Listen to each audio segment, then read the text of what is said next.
давайте с вас начнем. Сколько сможете за месяц поднять сами реально, как считаете?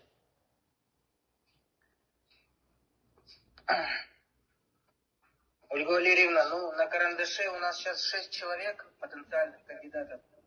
Помимо вот одного, который второго сейчас в среду улетит. Ага. Сейчас у нас здесь исполняющий обязанности прокурора. В среду мы назначили тоже встречу с федеральным органом. Ну и будем план квотирования ставить тоже по новой. Что у тебя в Витиме в Пелейдуе из сотрудников Сургутов, Роснефтей?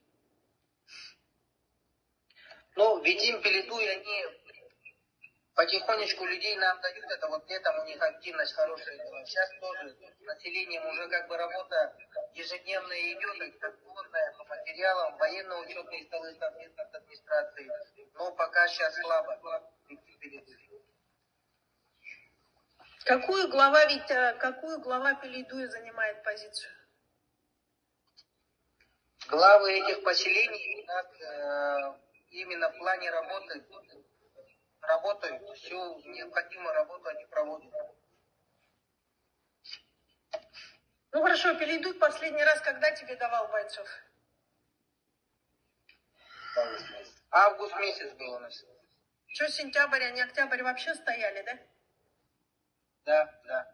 Сейчас там тоже есть кандидат. Сейчас вот у нас в Пелейдуе есть кандидат, Левдяков Андрей Геннадьевич. Тоже потенциально. Витим какую позицию занимает? Витим у нас тоже выборы были нынче. Новый глава, Вада Рыба Владимировна, тоже в суть дела входит, сейчас начинает работать. Смотри, людей, которые с Талакана, потом с ЧНД увольняют, они как выезжают оттуда? Через какой населенный пункт?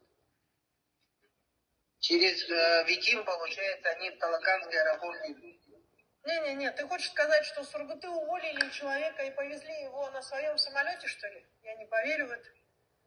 Человек может самостоятельно купить авиабилеты и с этого аэропорта улететь.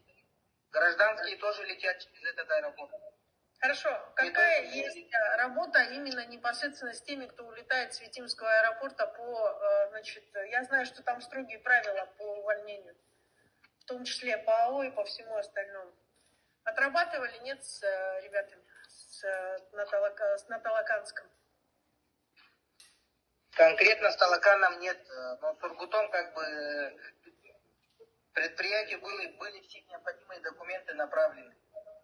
Ну ладно, хорошо. Кто сейчас на Талакане руководит Талакан нефтегазом? НГДУ Талакан руководит, а? Перфильев же не находится на Талакане. Кто на Талакане? По моим данным, там Перфильев все руководит. Перфильев не находится в Витиме, 100%. Вживую кто на Витиме находится? Перфильев сидит в Сургуте. Нет, по моей информации, Богданов у нас сидит, получается. Богданов? Не, подожди. Давай, если я так говорю, значит, я чуть больше знаю, чем ты, да? Значит, я прекрасно знаю, что в том числе и товарищ по фамилии, Перфильев находится постоянно в городе Сургут. Прилетает в аэропорт Талакан. На Талакане есть другой руководитель, который там не в ранге, Перфильева, а чуть-чуть ниже. Валерьевна, я вам объясню, почему такая у нас позиция. Потому что все их вопросы решаются в Сургуте. Так же, как у Транснефти здесь в Братске, так же, как у Газпрома в Москве. Ничего мне не рассказывай. Мою трудовую книжку открой, у меня там запись Сургутнефтегаз.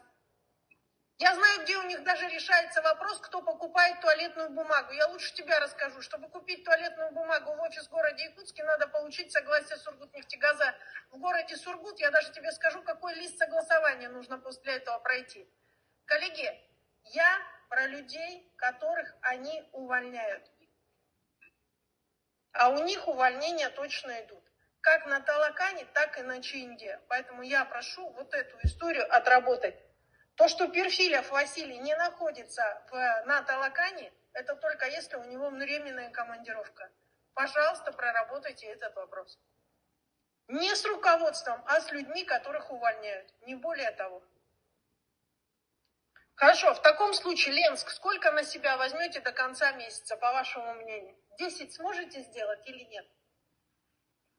4 недели, коллеги.